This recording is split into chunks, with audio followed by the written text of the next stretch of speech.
comes time for Abdullah to for Abdul Muttalib to fulfill the pledge that he made to Allah. So the story tells us that he goes in front of Bola, this big idol made of aqiq. He goes in front of Bola and he draws lots between his 10 sons to see who is going to be the sacrificial son to be offered up to God.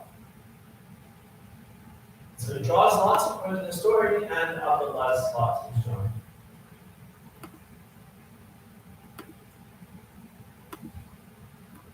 There are objections from the family. How can you do this? This is murder.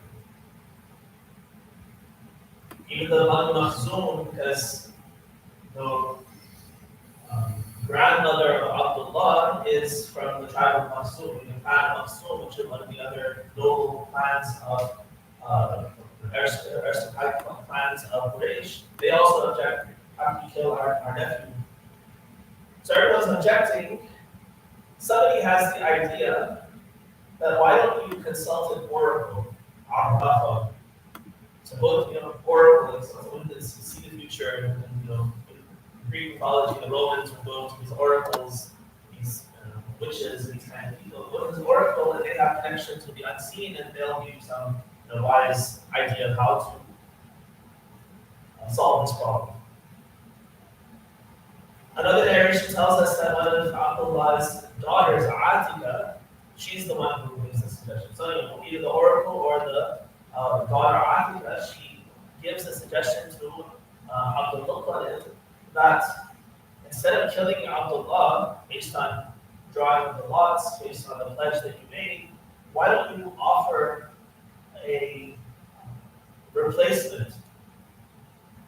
Right? Just as you draw lots between the 10, among the 10, and his lot has been drawn, so put him in the lot with something of value, and offer it to God, and see if Allah accepts it. So, based on the story, Abdul Muttalib says that's a good idea, so he draws lots between Abdullah and 10 camels. And when he draws the lots, still Abdullah's name comes up. And he adds another 10 to 20 camels, still Abdullah's name. He keeps on adding 10 by 10 until he gets to 100 camels. When he draws lots between 100 camels and Abdullah, the lot of 100 camels comes.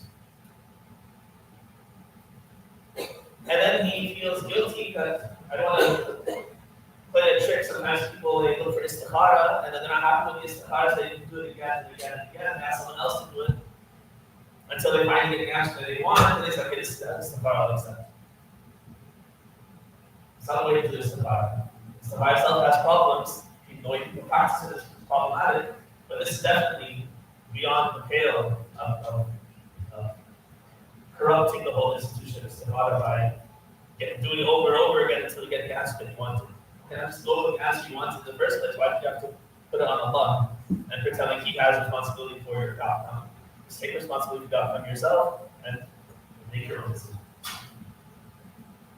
So to make sure that it hasn't been unfair with Allah by drawing the lots until you got the outcome you wanted, He does it another 2 times. So 3 times He draws lots between 100 camels and Abdullah. All 3 times the camels come up, and so He feels satisfied that Allah is happy. And He offers the camels.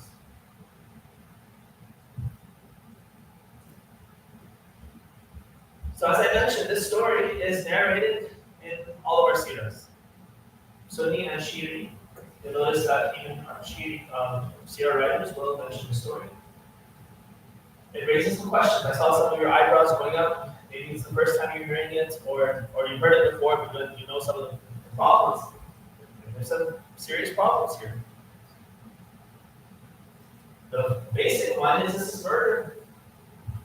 What kind of a righteous act is this? Can I say, Allah has given you, mashallah, 6 children, and you offer one as a sacrifice, and you kill one as a sacrifice to Allah? What kind of act of ibadah is that? What kind of act of devotion is that to get closer to Allah by killing one of the blessings that Allah has given you?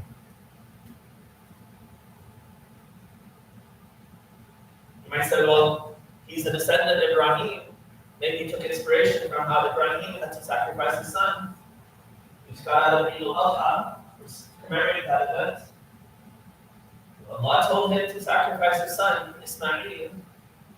So if Allah can tell him to do it, now it's an act of righteousness for Ibrahim to go and sacrifice his son. Well, it makes sense that the descendant of Abdul Muttalib would also be the same. There's a huge difference between those two.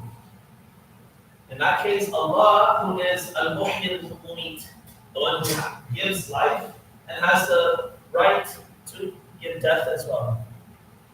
Our life, our existence is in His hands. He's giving me life, it's a blessing He's given